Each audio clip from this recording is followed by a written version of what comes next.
Hey guys, welcome to stock analysis with Arjun channel.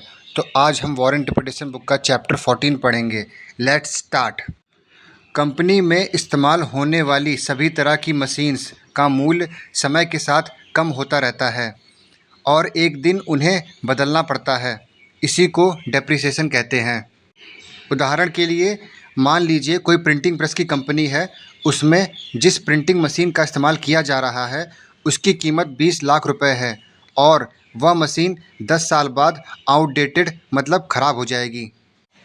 इसका मतलब हर साल उस मशीन की कीमत 2 लाख रुपए कम हो रही है। इसी को डेप्रिसिएशन यानी मूल्यह्रास कहते हैं। डेप्रिसिएशन कंपनी का रियल एक्सपेंस यानी खर्चा है, क्योंकि भविष्य में किसी समय प्रिंटिंग प्रेस मशीन को बदलना पड़ेगा। वॉरेन बफेट मानते हैं कि डेप्रिसिएशन कंपनी का रियल एक्सपेंस यानी खर्चा है। इसे हमेशा कमाई की किसी भी गणना में शामिल किया जाना चाहिए, अन्यथा कंपनी खुद को भ्रमित करती रहेगी कि व्यवसाय यानी बिजनेस से जितना प्रॉफिट होना चाहिए उससे ज़्यादा हो रहा है और भ्रम से कोई अमीर नहीं बनता।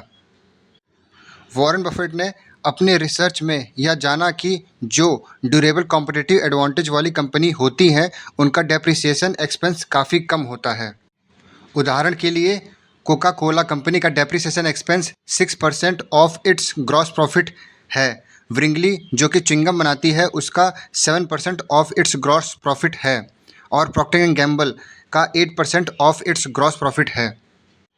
इसके विपरीत जिन कंपनियों के पास ड्यूरेबल कॉम्पिटिटिव एडवांटेज नहीं होता उनका डेप्रिसिएशन एक्सपेंस काफ़ी ज़्यादा होता है। जैसे जीएम कंपनी जो कि कार मैन्युफैक्चर करती है उसका डेप्रिसिएशन एक्सपेंस 22% से 57% ऑफ इट्स ग्रॉस प्रॉफिट रहा है। जब कंपनी का डेप्रिसिएशन एक्सपेंस बढ़ने लगता है तो उसका प्रॉफिट कम होने लगता है। इसलिए हमें ऐसी कंपनी में इन्वेस्ट करना चाहिए जिनका depreciation expense 10% of its gross profit से कम हो।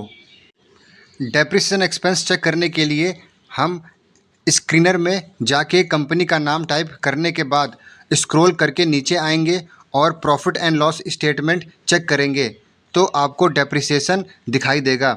फिर यह चेक करेंगे कि डेप्रिसिएशन ग्रॉस प्रॉफिट का कितना परसेंट है। Thank you for watching.